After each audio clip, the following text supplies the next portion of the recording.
let's accept the notion that Govan has ulterior motives here, that he's really using this plan to further his objective to slice and dice and carve up an encyclopedic museum and turn it into a box full of politically correct ideas. Which nobody asked him to do. Okay. He was not hired on that basis. And he hid it for a very long time. He never spoke about it. So this is yet another deception. Okay. On top of that, his insistence that the museum can only be whatever form it takes, whether it be the politically correct version or an encyclopedic museum, his insistence that it could only be on one floor pushed him to bridge Wilshire Boulevard. And wasn't that also a fatal mistake? Because building a bridge is going to cost you, what, 30% more? 40% more? It's the county, you've unearthed the statistic, the county controller said it's the most expensive building type you can possibly do. Right.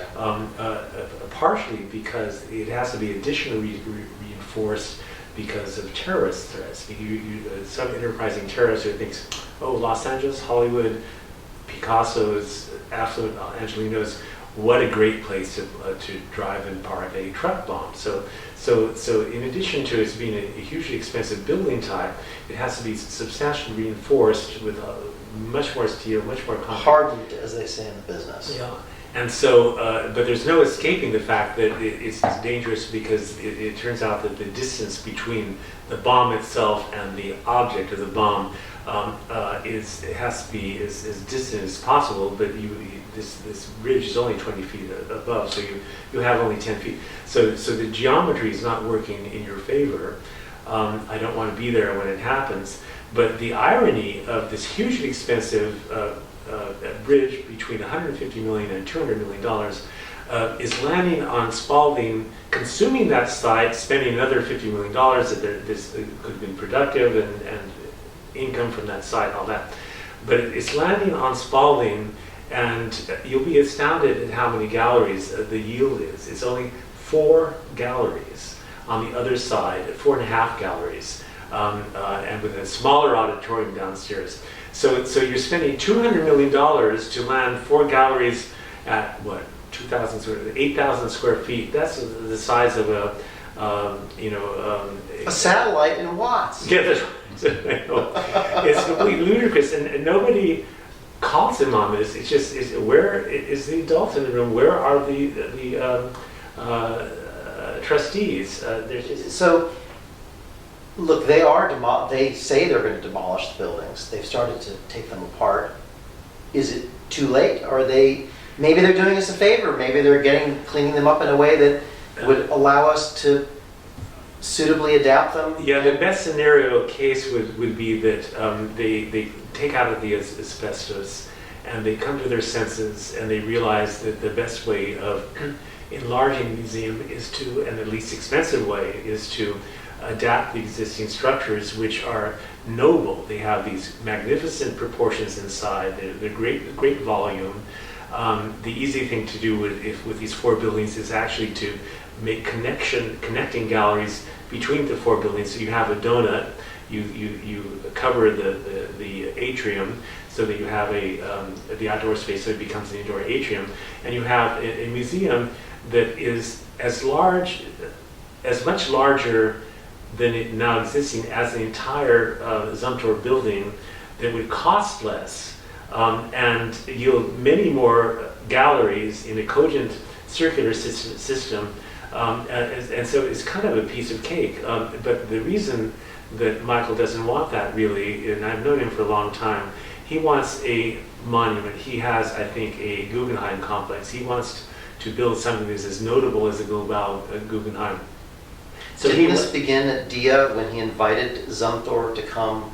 He wanted Zumthor to build a building there that was going to house a Walter de Maria piece, and it didn't happen there, and I think that's when the... Yeah, so Michael came with Zumthor in his back pocket, and nobody asked him to bring Zumthor, and when they did an interview to select the architects, there were only 3 architects who were presented. There was no a public announcement. There's no competition whatsoever. But in-house, the board of trustees and Michael, they went over the other two likely candidates. One was Renzo Piano, who had done the two buildings adjacent, and he in fact had done a very quite accomplished and cogent master plan of the whole thing. Yes. He was the logical thing, but Michael thought that Piano was overexposed in the United States and the work was uneven. He wanted something that was really aspirational and inspirational. So Piano was out. Then they considered Rem Koolhaas, who had won the 2003 or 2001 competition. It was in 2000. Competition, believe. and that didn't get voter approval for funding, and therefore it collapsed. But so for some reason, his name was brought up, but he was not selected because there was Zumthor, who Michael was obviously promoting. Even before Michael came to New York, before he even got on the airplane, he was talking to the Wall Street Journal saying that he and Zumthor were going to create a new kind of museum that will kind of upstage and redefine museum culture on a national, international basis. So Michael just shoved the Zumthor down the throats of the county. What was really troubling about it is that their procurement protocols for hiring people for county museums. You have to show that you've done this kind of building type before, that you have an office that's capable of doing it. None of this happened because it was all done very privately, because the Museum Associates is constituted as a private organization within the county orbit. However, the land is county, the buildings are county, and large money comes. Large part of the funding, over $30 million a year, is county. So it's basically the Museum Associates really should run this museum as a public trust, and they clearly failed the public in this regard. Do you think at bottom that Govan has always seen this? Let me phrase it differently. Do you think at bottom that for Govan it's never been a question of either how much money this would cost, or how many galleries we were going to get, or what the size or spatial quality of galleries would be, or even total square footage, that all of that is secondary to another mission and purpose to, as you've said, we're going to redefine the idea of a museum itself. And he thinks that, well, we're delivering in the form of the Zumthor building. Well, the agent for that is the architecture, because he believes that architecture defines a museum, that you build the mold and you pour the art into it, and the mold creates the institution, basically. And he comes out of the Guggenheim, where Frank Lloyd Wright basically did that, and Frank Gehry did that as well.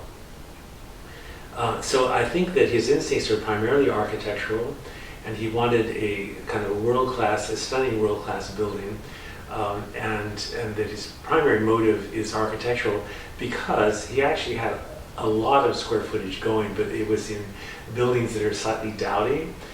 Now we all love the May Company building with the cylindrical corner and all that. It's a designated historic monument, but from an architectural point of view, from his avant-garde point of view, that's a dowdy building. So he really didn't really want to renovate it, although it came with 260,000 square feet, yes, which is larger than what the Zumthor building is considerably. Yeah. So, but he didn't mind losing it because it wasn't really interesting. Ditto, the Pereira buildings were not really interesting, nor the Gallery of the Americas. Yes. And so he doesn't mind demolishing everything, because he wants to do something that adds to the architecture literature, and to that extent, it's not what the collections wanted or the museum needed. It's basically a vanity project that Michael wanted.